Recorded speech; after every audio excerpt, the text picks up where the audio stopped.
So we are doing a couple things today. We are starting our notes on dichotomous keys. We are going to do an Edpuzzle on dichotomous keys. And when you open up your new notebook, I want you to save it to your science folder in Google Drive.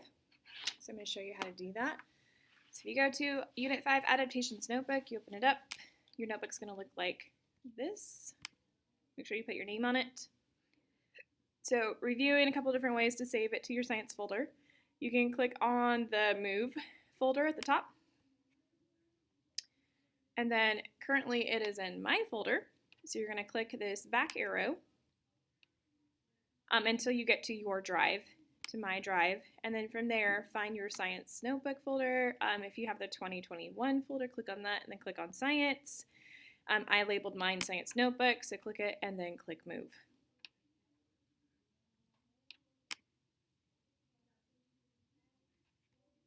So that's how you do that. Another way to do that is click on File, click on Move, and then same process. It's currently in My folder, so you'll click on that back arrow till you get to My Drive, like it says right here, then find your Science folder, and then click Move here.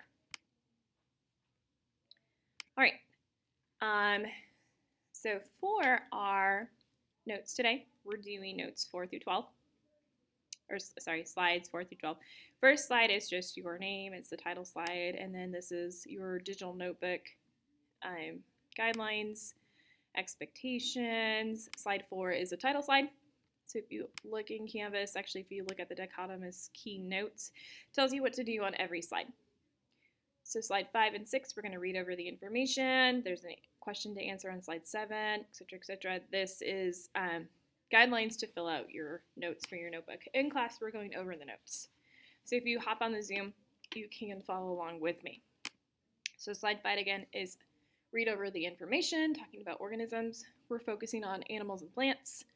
When it comes to dichotomous keys, tells you what a dichotomous key is. You answer the question here, when would be a good time to actually use a dichotomous key? We're going to discuss this in class. More information, kind of an example of a dichotomous key, if we were to try to be identifying fish or a flower or different leaves. For this one, we're going to use this dichotomous key to find the name of each of these organisms. And when I say name, I mean the scientific name. So even if you know this is a snail, if you know what it is, you have to find the scientific name. So you start with, you always start at the top. Always, always, always. So then we'll pick one of these organisms and then we go through each set. So like if I want to find the name for the organism A, I'm referring to this picture. I go to the set 1 and I look, is there an external shell present? If there is, I go to set 2. But when I look at it, there's no shell on this organism. So external shell not present. So it says to go to 3. So then I go to set 3. And then again, I'm going to be reading through these, applying just to this one organism at a time. Distinct head and tentacles present. There are tentacles and a distinct shape on its head. So yes to this, so I go to set 4. Now again, just using this one. Rounded head. Or does it have a torpedo-shaped head? For A, it's a torpedo-shaped head. So the name of this organism is right here. It's the order Teuthida. So I type that here. Then I do the same process to the next organism. So I'm going to look at my snail. So organism B. Is there external shell present? Yes, I see a shell right here. So it says to go to 2. So I go to set 2. Shell consists of 2 halves, or a single shell. For my snail here, I only see 1 shell. So the name of my buddy here is class Gastropedia. So then I type that for organism B. I go through this process through all of the organisms. And again, you always start at the top. Slide 10, you're going to answer the question. There are over 8.5 million different types of species identified on Earth. Do you think we've discovered and identified all the organisms on Earth? Why or why not? Type your answer here. For slide 11, where it's a drag and drop. So we're going to drag the pictures of the birds to their names. So again, pick one at a time. So I'm going to start with bird W. The beak is relatively long and slender, or the beak is relatively stout and heavy. So this one, out of all my birds, kind of has the longest beak. So I'm going to go with that part. Just going to double check real quick. Then you'll drag the bird towards its name. And then I'll be going over this in class too. So back.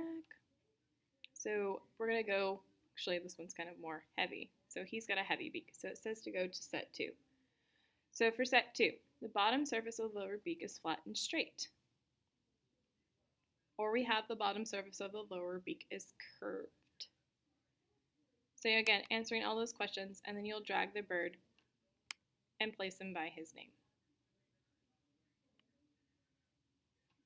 And then the last slide that we're doing for today is explain how to identify organisms and objects using a dichotomous key. So how do we use the dichotomous keys to identify something, to identify a plant, or to identify an animal? So kind of explain the process here. And then that's all for our notes for today. Now the Edpuzzle we're going to do in class, so if you want to participate with us or if you want to do it by yourself, it's up to you. It's on dichotomous keys, kind of explaining how they work. And it's got 4 questions and will be a grade for today. And then that is everything we're doing. So let me know if you have any questions about the assignments for today. And then we're going to be practicing more dichotomous keys later this week. So tomorrow and Friday, our main focus is practicing with dichotomous keys. Well, I hope you guys have a wonderful Wednesday.